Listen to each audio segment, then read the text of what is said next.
বিরোধী আন্দোলনের সমন্বয়ক থেকে উপদেষ্টা, রাজপথ থেকে প্রশাসনের প্রাণকেন্দ্র সচিবালয়ে দায়িত্ব পেয়েছেন সরকারের গুরুত্বপূর্ণ 2 মন্ত্রণালয়ের। তিনি তরুণ উপদেষ্টা নাহিদ ইসলাম। সরকারের 3 মাসের কর্মযজ্ঞ ও ভবিষ্যৎ পরিকল্পনার কথা বলতে গিয়ে জানান মানুষের আকাশচুম্বী প্রত্যাশা ও আমলাতন্ত্রের জটিলতার কথা। গ্রহণযোগ্যতা এবং সহযোগিতা আমরা পেয়েছি সব জায়গা থেকে, কিন্তু আবার একই সাথে আমলাতান্ত্রিক অনেক জটিলতার মধ্যে দিয়ে আমরা পড়েছি। আমাদের প্রশাসন, পুলিশ সেটা অনেক বেশি ধীর গতিতে কাজ করেছে প্রথম দিকে, এখন কিছুটা উন্নতি হয়েছে। জানান বাতিল হচ্ছে বিতর্কিত সাইবার নিরাপত্তা আইন, ফলে রেহাই পাচ্ছেন এই আইনে দায়ের হওয়া মামলাগুলোর ভুক্তভোগীরা। সাইবার সিকিউরিটি অ্যাক্ট নিয়ে সবচেয়ে বেশি সমালোচনা ছিল, তো ওই আইনটি অলরেডি এখান থেকে তথ্য মন্ত্রণালয় থেকে তথ্য প্রযুক্তি মন্ত্রণালয় থেকে ফাইল পাঠানো হয়েছে।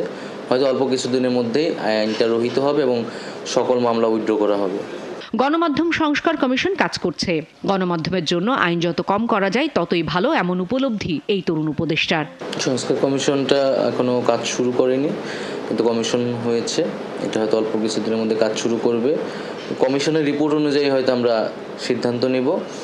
আমাদের প্রাথমিকভাবে নীতিটা হচ্ছে আইন যত কম করা যায় গণমাধ্যমের জন্য। আছে 100 দিনের পরিকল্পনাও।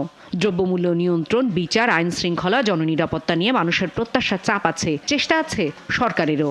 জনগণ যেটা চায় দ্রব্যমূল্যের দাম কমুক, আইন শৃঙ্খলা, জননিরাপত্তা এগুলো নিশ্চিত হোক, তাদের ভোগান্তি কমুক এবং যে অভ্যুত্থানের যে আকাঙ্ক্ষাগুলো ছিল, বিচার এবং শহীদ আহতদেরকে এই যথাযথ মর্যাদা এবং সুযোগ সুবিধা দেওয়া, আমরা এই হচ্ছে কমিটমেন্ট তাদের প্রতি। যখন আমরা এই কাজগুলো করব, আরও বেশি করে করব, তখনই তারা আশ্বস্ত হবে।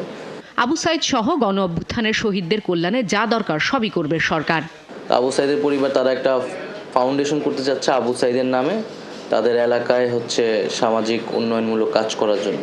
তো সেই ফাউন্ডেশনের ব্যাপারে কথা বলতে এসেছিলেন তার পরিবার, সেই জায়গা থেকে আমরা সেই কাজের জন্য তাদেরকে সহায়তা করছি। নির্বাচন প্রশ্নে রাজনৈতিক দলগুলোর পক্ষ থেকে চাপ আছে মানুষের প্রত্যাশাও, কিন্তু সংস্কারবিহীন নির্বাচন গণতন্ত্র প্রতিষ্ঠায় কাজে আসে না, এমনটাই মত এই উপদেষ্টার। সরকারের একক কোনো সিদ্ধান্ত হবে না নির্বাচন কবে হবে, কিভাবে হবে, এটা রাজনৈতিক দলগুলোর সাথে আলোচনার মাধ্যমে জাতীয় ঐক্যমত্যের ভিত্তিতে এই সিদ্ধান্তটি হবে। সংস্কারবিহীন নির্বাচন গণতন্ত্র প্রতিষ্ঠা করতে পারবে না, জনগণের কোনো কাজে লাগবে না। ফলে আমরা সংস্কারটা করতেছি মূলত দেশের জন্য, রাষ্ট্রের জন্য। রাষ্ট্রীয় প্রতিষ্ঠানগুলো তো ধসে পড়েছে, সেই প্রতিষ্ঠানগুলো দাঁড়া করাতে পারলে তারপরে সেখানে একটি নির্বাচন দিলে সেটা আমরা গ্রহণযোগ্য এবং গণতন্ত্র প্রতিষ্ঠার ক্ষেত্রে সেটা সহায়ক হবে। নতুন বাংলাদেশ গড়ার যে প্রত্যয় ছিল সেই পথেই এই সরকার হাঁটছে, দাবি উপদেষ্টা নাহিদ ইসলামের।